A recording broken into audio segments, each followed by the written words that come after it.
if you are serious about running a business, be prepared to invest some. Invest in, hosting, invest in a domain name, invest in, places where you're not great. If you're not a great artist, hire an artist. If you're not a great writer, hire a writer. Welcome to the My Future Business Show, where we get you in front of your best audience and keep you there. Not only are we interviewing the biggest names in business to help you become even more successful, we're inviting you to book your spot on the show to help you grow your business. So at the end of the call, make sure you fill in the interview application form at myfuturebusiness.com/interviews. Hi and welcome to the My Future Business Show. My name's Rick Nuske, and as you might know, I am your host, and today I'm going to be talking a little bit about bacon, and it's not the bacon you're probably thinking about. My next guest, he is actually an award-winning author. He has a best-selling book. It's called It's About Bacon. Welcome to the show, BRIAN Basilico. How are you, Brian? I'm fantastic, Rick. How's things down there in Australia? It's funny because one day it's perfect, and next day it's raining, and it's carrying on all over the shop. So, did I get pronounce your surname correctly, Basilico? You did. You did it perfect. It's like a basilica with an O at the end of it. Well, there you go. And actually, it's Italian. It's Italian for basil. So if you call me herb, I won't be offended. I actually grew up around Italians. I'll tell you what, I never went hungry. That's for sure and certain. Oh yes. Yeah. Italian grandmother's favorite word is eat. And usually it's really good too. I mean, if you're getting home cooked Italian food, man, that's there's none better. That's all I could say. There's nothing like it. So what's been happening in your world, Brian? Well, lots of great stuff. I'm really embracing the world of change because we all live on the internet, and as you know, you wake up in the morning and something's different. Yep. And so I spend a lot of time studying, learning, and trying to figure out what's new. As a matter of fact, tomorrow morning I'm doing a boot camp on social media for a whole bunch of people here in Chicago, and I do these boot camps on a regular basis. And every time I do it, I've got to go through 6 modules, which is Facebook, LinkedIn, Twitter, Pinterest, Google+, and Instagram, and go find out what's changed and build my presentations all over again because, from one month to the next, it's amazing how fast this stuff changes. Yeah, well, they're obviously the omnipresent group, aren't they? And they seem to, like you mentioned earlier, they are always changing. Why do you think that is? Well, first and foremost, I mean, what most people don't think about is the fact these are free tools, and, they try to evolve it to get more engagement. The more engagement they get, the more sales they can do as far as the ads go, because let's face it, with a free platform, there's a graphic actually that one of my friends who I interviewed for my podcast gave me, and it was 2 pigs, bacon, obviously, standing at a barn, and they said, "Oh man, this barn is great. We get to stay here for free. Yeah, the food is free too." And the bottom line said, "Facebook, if you're not paying for the service, then you're not the customer. You're the product." Yes. And that's essentially why they changed it, because they want to constantly get more people engaged in it, so that they can sell more ads, because that's how they make their money, just like Google. It's the same thing. And it's our job as marketers or online people to figure out, okay, well, how do I use this without giving Facebook millions of dollars, or LinkedIn or Instagram or what have you. And, as soon as you think you've got it right, they change it. Well, that's it, isn't it? I mean, we're obviously focused today for everyone who's listening on content marketing strategies using these 6 behemoths, if you like. I've noticed recently, the move towards video in some of these platforms. What are your thoughts on using video in your content marketing strategy? Well, I love video as a content marketing strategy, but I think that, well, let's kind of back up a little bit since we're talking to your audience about content marketing, and let's talk about some of the foundations, which I think are uber important. As I said a minute ago, you're not the customer, you're the product, okay, which means you don't own anything. And so if you spend all day putting video up on all these different platforms, it's great, it's good marketing, but there's 2 things that you have to think about. Number one, what do you want them to do when they watch the video? Are you trying to create influence? Are you trying to get them to purchase something? Are you trying to get them to get on your blog, whatever it is. The second thing is that you don't own it. And for any reason in the world, if you decide that you wanted to put up something that is semi-controversial, you may not think it's controversial, but Facebook, somebody sitting at Facebook in Palo Alto, California, looks at it and says, this is not right. They could take your account and block it, and everything you've just spent all your time doing is gone. So, from a content marketing standpoint, we were talking about my book. The most recent one, I actually have 4 books out. The most recent one is called The Bacon System, Sizzling Hot Recipes to Grow Your Business. You're making me hungry. And, I do. Well, just to kind of fill you and the audience, and BACON is actually an acronym. It stands for Building Authentic Connections Online Networking. Beautiful. That way, all of your vegetarian friends can enjoy it as well without, without worrying about that. But so let's get back to the core. The core is, in that book, what I talk about is what is the marketing trifecta. And the marketing trifecta is this.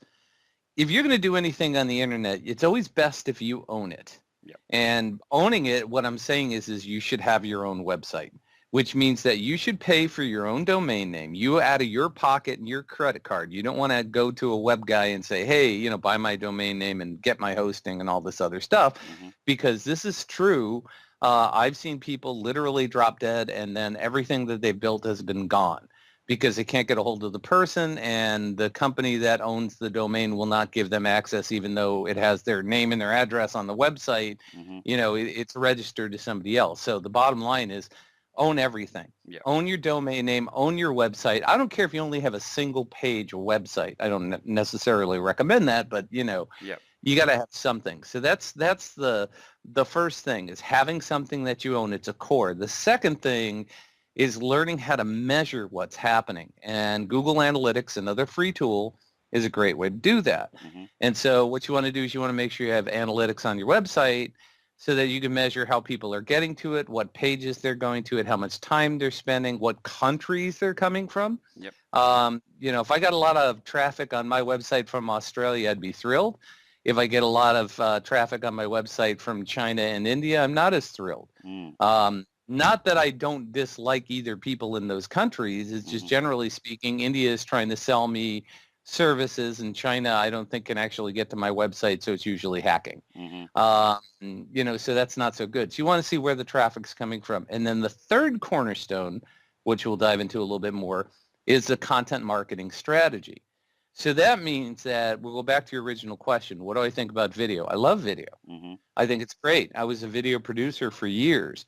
I think video done right is an awesome tool. But here's the thing. You should own it. So that means going to something like Vimeo, which is what I recommend, and record your videos and put them up on Vimeo. Now that video can be shared to your website, and you can put them on your website. So if somebody wants to get it from there, let's say you put it into a blog post. Now you can share the blog post and or the video from your website to your social media. And now you've got something that will drive people back to your website where you can measure things, where you can control it, and nobody can take it away from you unless you don't pay your bill. So that's where I think the whole video revolution is great. But if you spend all of your time doing Facebook Lives and you do something to anger the gods in Palo Alto, everything you've just invested as far as time, money, energy, audience, everything is gone. So, that's why I say, it's really super important to make sure you own what you do. It's one of those things, we walk a very fine rope, don't we, with regard to compliance. Now, just looking at, say, Twitter, for example, they have their own terms and conditions. So how many times can somebody post on a day? Might be a question for somebody to ask. Can you retweet your own tweets? Is all of these things, how do you keep up with all of those policy requirements? Must be a lot of work.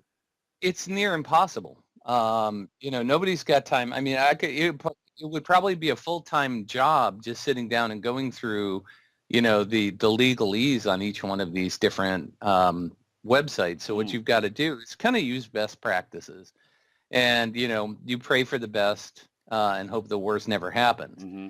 But so, let's put it this way. If you're a legitimate person not breaking their rules, in other words, you're not using copywritten information as a business. Yep. You're not putting up hate speech. I mean, in America, we have a big problem with, and I don't know what it's like down in Australia or Mm-hmm. Europe or anywhere else, but, with bots, putting up all kinds of stuff. If you're not a bot and you're a legit person and you're following the rules and engaging with people, chances of that happening are slim. But, I put up a stupid meme once and all of a sudden for 30 days I was blocked, and it took me a while to figure out what did I do, because they won't tell you. No, that's the problem, isn't it? Yeah, they won't tell you. They just say, your account is closed for 7 days, for 30 days, and then forever. And then also there are algorithms that you've got to play with, and that's part of the deal too. You could sit here and read their terms and get everything in there and say, okay, I can do this, I can't do this, and everything else. But the problem is in the background, they're changing the algorithms. That's right. Meaning that, if you post, one day you could be fined to post and retweet everything to Twitter 1,000 times. And the next day they change the algorithm and nobody sees it. Or the next day they change their terms and conditions and they say you're not abiding by their rules, so we're going to hide your stuff. It's like it's a Wild West. You don't own it, they do. They make the rules, and you just do your best to see what, honestly, the best way to figure it out is just watch what other influencers and people in your space are doing and try to figure out what's working best and mimic it. That's the best way to. That's great feedback for anybody who's listening.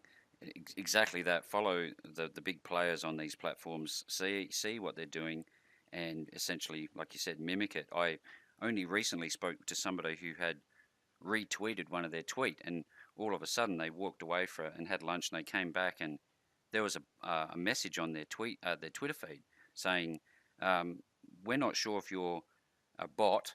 Click here, this your Google verification button to prove that to prove you're not a bot." And that was purely because he believes at least that it was because he retweeted his own tweet, which is kind of crazy. It's so very difficult to keep up. Well, it is, and that's what bots do. Is bots tend to take one tweet, and then you can sit and watch documentaries on this online, on Netflix, on Hulu, whatever, on just how bots work. And a long time ago, I actually owned my own hosting company. I did it for a while, and I got hacked really bad.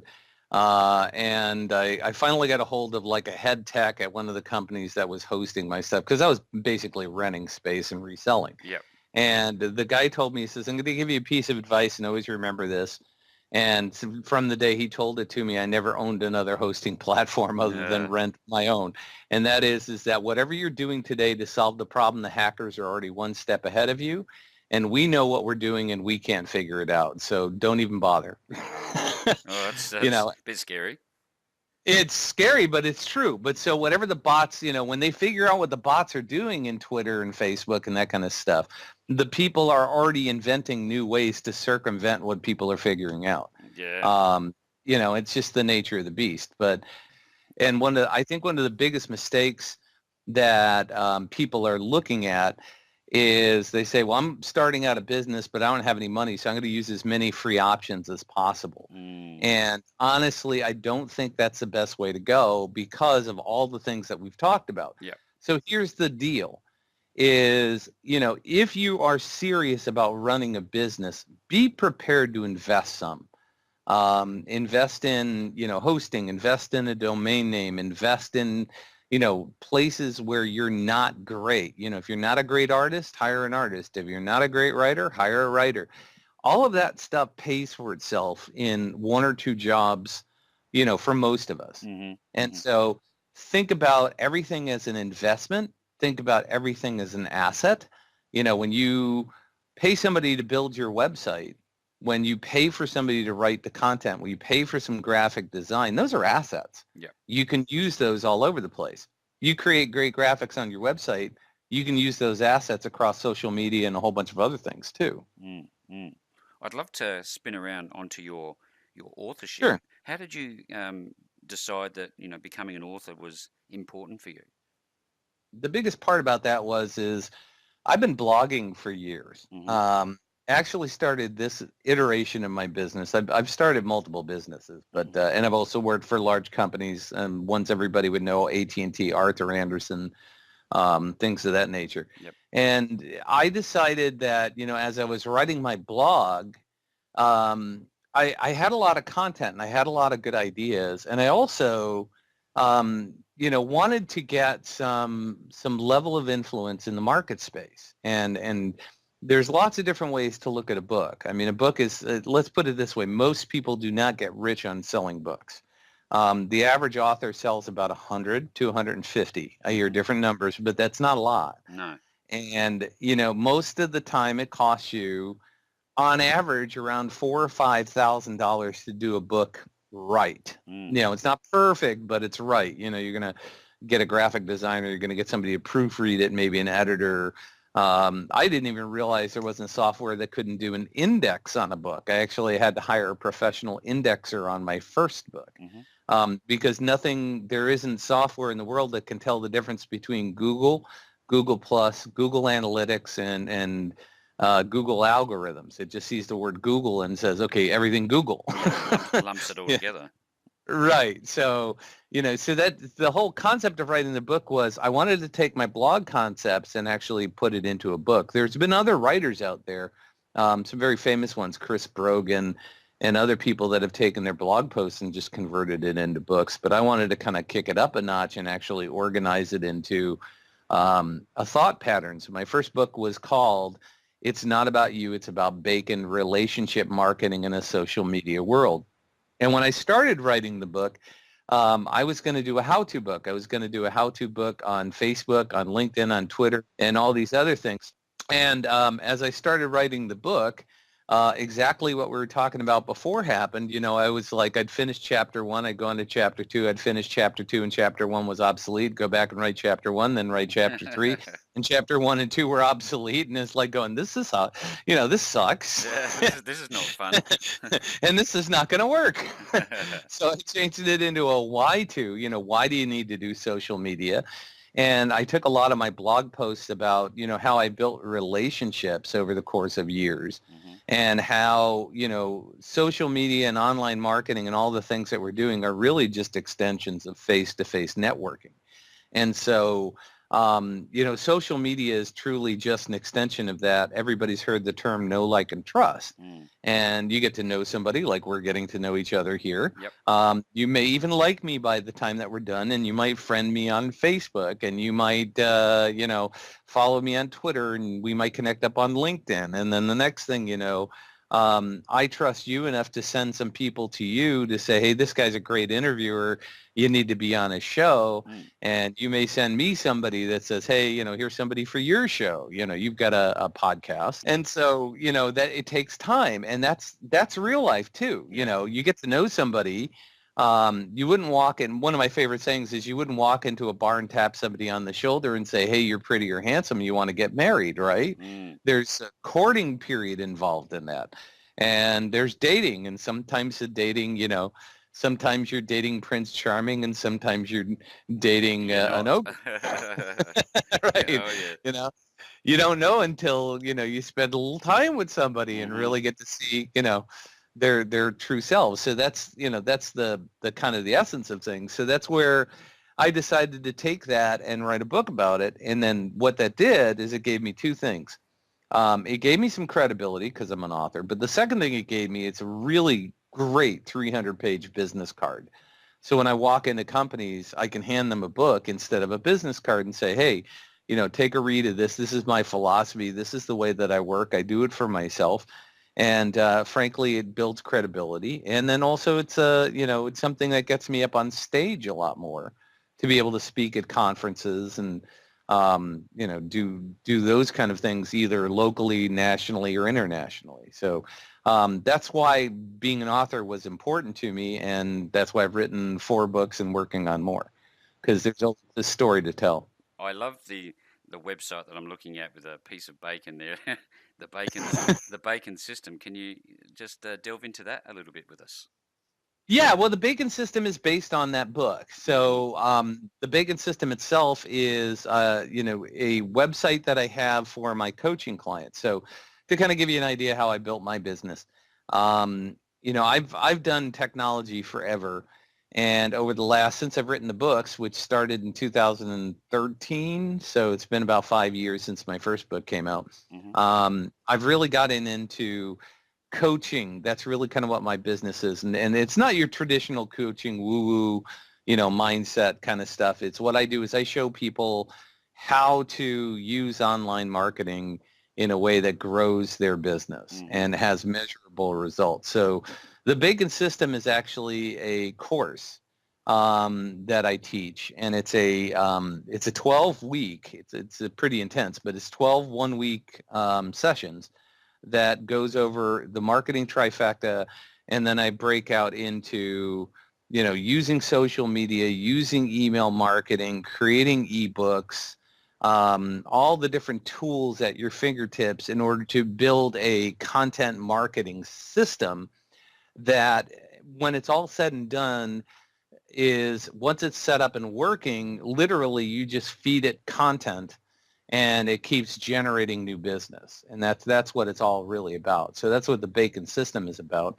But then on top of that, I offer like a weekly phone call. It's called the Bacon Weekly Mastermind, where people come in and we usually cover a topic. And then there's a chance for everybody to kind of talk through their take on the topic. And then there's some accountability in it. Another component is I do video training on something called the Online Content Code, which is kind of an extension of this, which is a little bit of video training on tools. So, for example, I'll train people on how to use Evernote to organize their content, on how to use, like last night I did a training session on things like Canva, which is actually based out of Australia, Canva, and using things like WordSwag and Quotler to make quotes, and how to use Pixabay to find free images. So I'm teaching people how to create graphics without being a graphic designer, so that they can create their own stuff. So I'm teaching them the pieces of actually generating great content so they could do more of it themselves. And that's what the whole Bacon system is about, is strategically having that system in place. So then all you do is feed it. And you decide how you want to feed it. Like I feed mine every single week with 2 podcasts and a blog. And then that turns into an email. So Monday I do a podcast, Tuesday I do a blog, Wednesday I do an expert interview, Thursday I do an email broadcast of all of the content I put out. And literally it takes me a couple hours a week to do that, but I'm feeding that information across all the social media platforms I talked about. So once I have that content on my website, now I've got a post a day on Facebook, LinkedIn, Twitter, Pinterest, Google+, and Instagram. If you're looking for somebody who knows how to do all these things, Brian is certainly the man to go to. There's obviously so many different moving parts. So I cut you off there, Brian. Right. Please continue. No, that's okay. And what you said is fantastic, but my goal is to teach people how to do it. It's the old adage of, give a man a fish, he eats for a day, teach a man a fish, he eats for life. I want people to learn how to do this so they can sustain it and do it over and over again and repeat it so that they can continue to make money with it, because there's a big difference between running an education firm and running an agency. An agency is something that you pay every single month and churns for you, but you really can't outsource your relationships. And that's what a lot of businesses try to do. It's like, I need to find, an agency that will write my social media posts and post for me on all these platforms every single day. And that's great. So you're posting a lot of great content, but who's talking to the people that are talking back at you? Who's creating those relationships, which is the foundation of everything I teach and have been talking about. So that's why, as far as a newbie is concerned, don't get overwhelmed with all this stuff. Here's the thing. Post your thoughts once a day. I mean, I think just doing a simple quote of the day, anybody can do that. There are programs on any phone that you can post a quote of the day to Facebook. or to Twitter or to LinkedIn or to Instagram or whatever you want to do. But just find a quote and post it, and then watch people engage with it and answer them back. Friend people, just be human. Mm-hmm. And, starting with something as simple as that can help you kind of grow into something that's a little bit more of a, well-oiled machine, but you got to start somewhere. I'm looking at just what we're going through here, and I've scanned in some detail all of your information. If people want to work with you, where will they find you? Well, the easiest thing to do is just go and search Google for Brian Basilico. It's BRIAN BASILICO. From there, they will find all of my websites, my LinkedIn information, my Facebook, whatever it is. And so the best thing to do is check out any of the websites, the podcast, B2b Interactive Marketing is my core company, Bacon Coach, whatever. Mm-hmm. Check those out. But the best way to do it is go connect up with me on social media and, follow some of the things that I'm doing, and then hit me up with a message, and we'll set up a meeting and be able to discuss some stuff. But I really suggest that you follow first and then ask later. Just so you kind of get a sense of what's going on. And I say that with anything. If you want to be important in your business, always follow somebody and find out what they're doing, and then connect up with them and see if there's, some kind of connection that makes sense. And if you're just starting out and you have no direction, you have no idea about, content marketing strategies, reach out to Brian via social media. Brian, it's been an absolute pleasure having you on the My Future Business show today. Hey, Rick, it's been a pleasure, man. I really appreciate you and your time, and thanks for the opportunity. It's been fun having you on the call with us today. Now click on that big red subscribe button and make sure you leave us a comment, share us with your friends, and join the growing list of leading entrepreneurs who have enjoyed their time on the show at myfuturebusiness.com/interviews.